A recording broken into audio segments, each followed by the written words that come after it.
Today I will be starting more seeds, so I'll take you along with me on this journey. And I wanted to talk specifically about grow lights. So I'll show you my entire setup as well as the containers I like to use and a seed starting mix that I'll teach you how to make. So let's take a look at what I have growing here. So this is my indoor germination station, as I like to call it. The most important thing is this heat mat down here. I think it's like a 45 watt heat mat that I got online. And it just keeps the temperature of this like 2 feet by 2 feet area a little bit, like maybe 5 to 10 degrees above room temperature, which for me is 68 degrees. So it's about 78 degrees. Give or take, and that's great for tomatoes and peppers, especially those hot weather plants that like it warm to germinate. And then I also have this grow light, which is it's called the Spectrum King. It's an LED grow light. It says it's 100 watts. The most important number is actually the ppfd number. And that should be at least a minimum of like 200 to 400 for germination. You're not, trying to set fruit or flower or anything in here. So a pretty low number is okay. I think even fluorescent lights should be okay, but I just happen to have this one. So it's actually hooked up to a mechanical timer. And so what it does is, so what you do is actually you push down these little notches. So it goes from 5 a.m. to, or 6 a.m. to 5 p.m. And so it's about 12 to 13 hours. And then, so both of them are hooked up to that. So let me show you guys what plants I have growing in here. So these are the 2 onions that I was saying. They had a slightly lower germination rate, and they're also really like cool weather plants. So they're really ready to go away from this germination or heat mat. And I will also be moving outside these kale plants. I've got Casper and Thousand Head and Scarlet back there. And then they're in the same family as the cabbage. So I've got the late flat Dutch and then the red acre cabbage, which I sowed last week. So that's about a one week of growth, and this is about 2 weeks of growth. And then I also have some basils. So I have Thai basil, Genovese basil, and then the holy basil, which I was really sad about, but I think because those seeds are even smaller compared to the other basils, they're really, really small. And so I covered them with too much soil, and so a lot of them got buried and didn't germinate. So I had to re-sow them. You'll see some little tiny sprouts, I think, coming up, so that's exciting. But as far as moving to the next station, I think I'm going to leave the basils in here because they like warm temperatures. And plus I'm not sowing that many more seeds this week, so I can leave those in here. But I'll take the brassicas, which are the cabbage and the kale, and then also the onions outside, and I'll show you what that looks like. All right, so I moved my seedlings outside to the next station for seed starting, and I have a more powerful grow light here. It is capable of a range, I think, of 700 to 1700 ppfd, which stands for, if you're curious, it's photosynthetic photon flux density, which is basically like the amount of light radiation hitting a particular area of soil. And it varies in terms of how high or low the grow light is, so how close it is to your seedlings.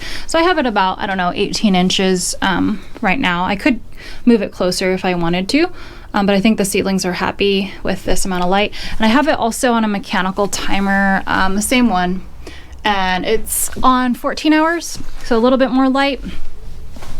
And I just wanted to show you guys the seeds that I'm starting today. I use these little plastic tags, and I write the names of them on there. These are great because they don't wash off and they don't rub off or anything. So even if they're not the most biodegradable option, they, in a way, they are very useful. And then I have a couple different pots or containers that I use to start seeds in. So you'll notice the ones that I've been using mostly are these kind of square shaped trays almost. And I got these as well as these other 6-cell trays from Bootstrap Farmer because they make really durable containers. Like, they don't bend or break easily. And I really like these square ones, especially for the onions, because once the onions get big enough, I can easily tease the roots apart, and I don't have to worry about like washing and like dealing with a whole bunch of different pots. And they have plenty of soil in here to share. And so they're great for sowing like multiple things. As well as these ones are pretty great too. They're a bit smaller, but I like that they're tall and they have a lot of room for the root systems to develop. But I don't know, I've never tried brassicas in these before, so we'll see. And I wanted to compare by trying the brassicas that I'm sowing today in these cells. So I wanted to try, because the benefit of these ones are you can actually, after they get like about this tall, a couple inches, I take a little butter knife and then I just pull them out, and then I transplant them or up pot them into bigger pots like these. And the nice thing is that I don't have to really mess with the root systems because they'll kind of be in this tight pack. So we'll compare, we'll see. Every year I'm kind of experimenting with different things.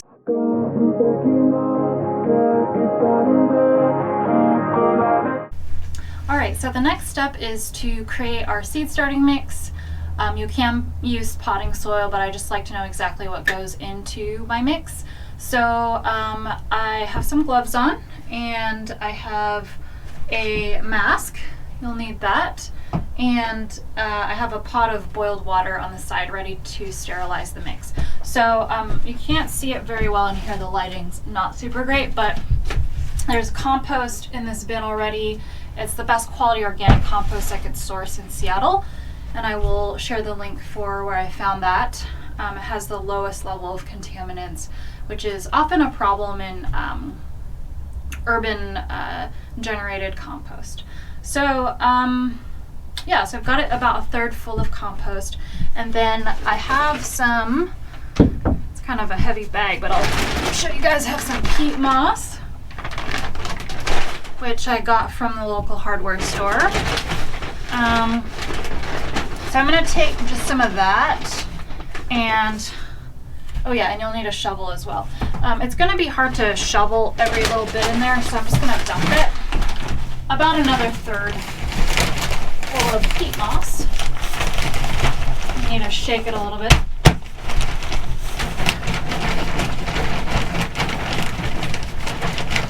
Alrighty. There's some clumps in here that I'll need to break apart, probably. Let's see.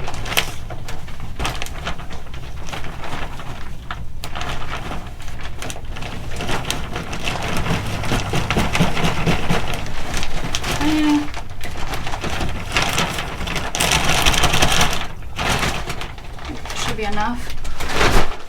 Okay, so see these big old wads right here. I'm gonna break those apart. Now I don't usually use it for peat moss, but you could too. It's mostly for the perlite, but I like to wear this mask because it's kind of dusty. So I'm gonna put it on for breaking up these chunks. Now there's some controversy about peat moss being kind of like not eco-friendly because it's not sustainable or something, and I've read conflicting information about that. So you can also use cocoa coir, which is like, I think it's made from like the coconut husks or something like that, but it's that one's more sustainable but also a lot more expensive. And you buy these like cocoa coir like blocks, and then you just rehydrate them. So you can do that too. I'm just using peat moss for now. And let me explain to you what the peat moss is for. So it's actually good for moisture retention, because it's quite dry and it soaks up a lot of the moisture. And obviously the compost is for nutrition and just general health of the plants. So we've got the peat moss fairly well broken down. Some people like to use a compost sifter. I may try that in the future, but I just don't have one right now. It's like a screen that you push the compost through. Okay, so the next thing is some perlite. And if you're not familiar, let me show you a little closer up of the peat moss in case you're curious. That's kind of the consistency of it. Hopefully you guys can hear me while I'm wearing a mask. And then the perlite is like this. You've probably seen this in potting mixes. Little white, kind of looks like styrofoam, but it's not. It's an organic soil amendment, all natural. And then this is the part that gets kind of dusty, so I want to pour maybe a little less than a third, just a little bit.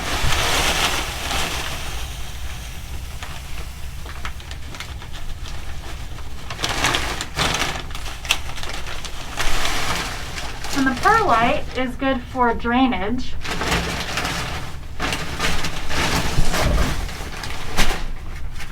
And so the three of these mixed together help with nutrition, soil or water retention, and drainage of the soil. So what you want to do is, move this a little closer, just want to mix up your three ingredients.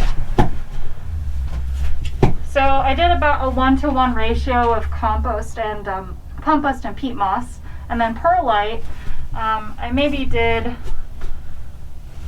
half of that amount. So you want to do like a 2-to-1 ratio of these ingredients.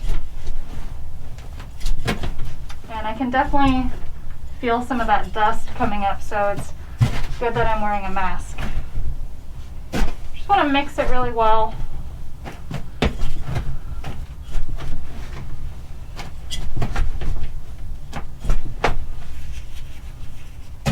And again, all of these ingredients are organic, so that's really important too. So the next step is you'll actually use the boiling water, and I have about 2 liters here for, I would say, I think this is like a 27-gallon tote, so have that, so that's about 13 or so gallons of seed starting mix, and then so you just pour that right on top. I've used this method a number of times. This was suggested by Gary Pilarczyk on the Rusted Garden channel, and I don't know that it's 100% necessary, but I don't like the idea of having fungus gnats, like those little gnats that fly around your seedlings, and then apparently they also eat the roots of your seedlings, so that's not great, and they're just kind of annoying to have in your house and around. So this kills off the eggs, and yes, it does kill off some of the soil microbiology too, but it's not super important, I think, at this stage when they're so young. When they're bigger and they're integrated into the garden and that ecosystem, I think that's a lot more important. So kind of just give it a little mix so everything's kind of saturated. And you may need to add a little bit more water or a little less depending, but it's at a pretty good moisture level where I can kind of squeeze it and it holds together fairly well. So I'm gonna let that rest for a couple minutes because it's hot.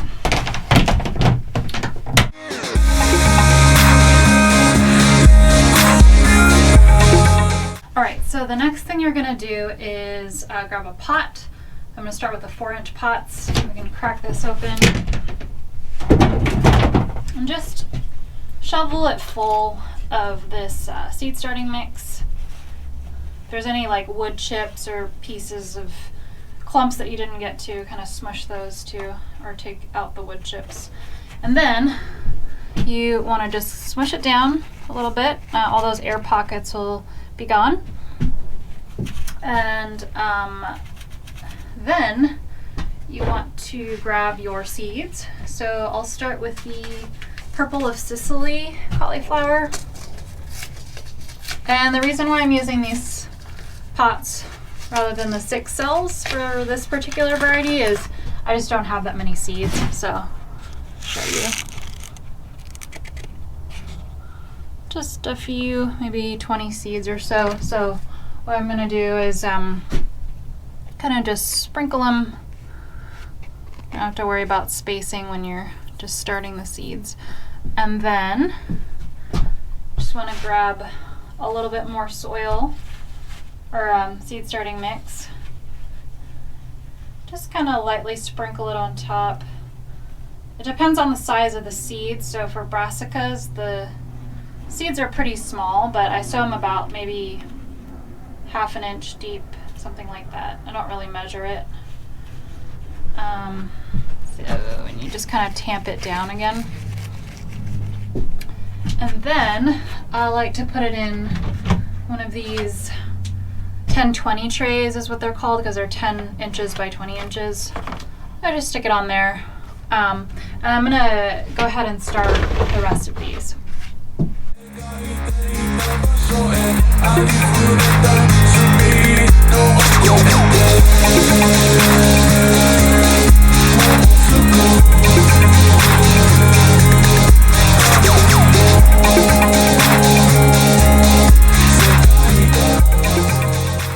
One quick reminder, remember to label your plants. I started labeling them all because you're gonna forget what is what if you don't. They all just have soil in them. So I just wanted to also show you these 6 cell trays. I started filling those, and it's the same thing. You just fill them up to the top, and then you kind of push down, kind of just smush them. So the nice thing is your fingers kind of make a nice little indent where the seeds will go. So let me show you one of those. I have the snowball cauliflower, which I saved my own seeds from. And I don't know, I have maybe about 20 seeds or so in here in my hand. And I want to do 6 cells. So you can do the math, but I sprinkle a couple in each cell, maybe 5 or 6, because not all of them will germinate, but you want the ones that do to have enough space. So and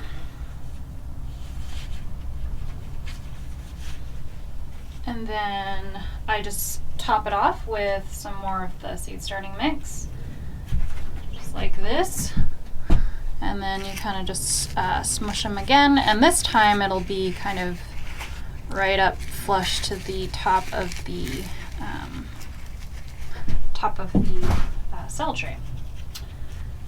All right, so I'm gonna make sure I label this. Let's see how I've been doing it like this. Okay, so, and I'll stick it right back into the tray. And another thing I wanted to show you is the watering. So after you've started all of your seeds, you want to take some, I have some fresh rainwater here that I harvested from my rain barrels. You want to water the transplanted plants, and this is called bottom watering. And this way the dry soil in the, or dry seed starting mix will soak up the water. It'll wick the water upwards, and you don't have to splash the top of the plants with water. So let me just put this down for a second and water these two.